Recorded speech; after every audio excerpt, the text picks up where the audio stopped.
उकडलेल्या बटाट्याची पिवळी भाजी, माझ्यासाठी दिवसभराच्या मिळून दोन्ही वेळच्या मिळून केलेल्या ह्या 2 नाचणीच्या भाकऱ्या आणि तेजस आणि मिस्टरांसाठी केलेल्या छोट्या छोट्या 6 तांदूळाच्या भाकऱ्या 2 वेळच्या जेवणासाठी केलेल्या, मटकीचा रस्सा केला आहे भाकरी बरोबर म्हणून खायला, एक रसाळ भाजी आणि एक सुक्की भाजी.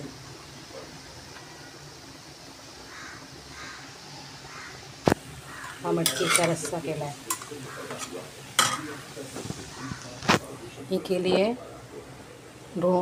छोट्या छोट्या बुटक्या मिरच्या येतात ना,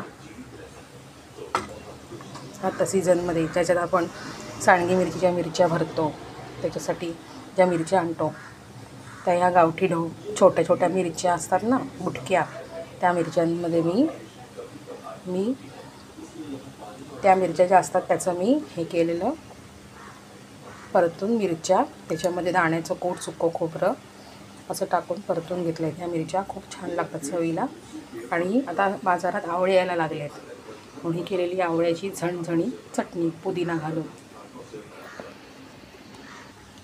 आणि असा हा भात मी करत ठेवला आहे. शिजला की याचं पाणी, भाताचं पाणी काढून टाकणार, भाताची कांजी. असा आजचा आमचा जेवणाचा मेनू आहे. आता हे जेवण आम्हाला तिघांना 2 वेळेला भरपूर होईल. ही चटणी पुदिन्याची 8 दिवस टिकते फ्रीजमध्ये आणि ही मिरचीसुद्धा परतलेली फ्रीजमध्ये 4 दिवस छान टिकते. आता मी आज पांढरे तीळ नाही घातलेत कारण आता हवेत उष्णता आहे. हवेत जेव्हा थंडावा असतो तेव्हा याच्यात मी पांढरे तीळ पण घालते. जसं आपण कुरकुरीत कारलं करतो तसंच सेम मी हे मिरच्या केल्या आहेत, बुटक्या मिरच्या ज्या असतात त्याचं परतून. भरली मिरची पण ओलं खोबरं घालून मी करते, पण कधी अशी पण करते, अशी सुद्धा ही मिरची छान लागते. असा आमचा आजचा जेवणाचा मेनू आहे. या जेवायला तुम्ही सगळे.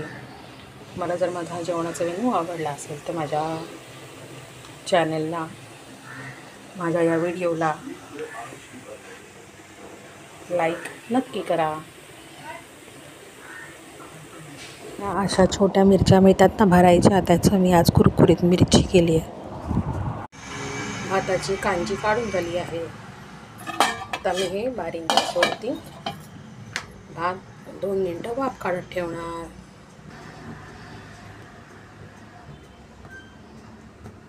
2-3 मिनटांनी गॅस बंद करणार, म्हणजे भात छान मोकळा सुटसुटीत छान शिजेल. शिजला तर आहेच, होईल फक्त.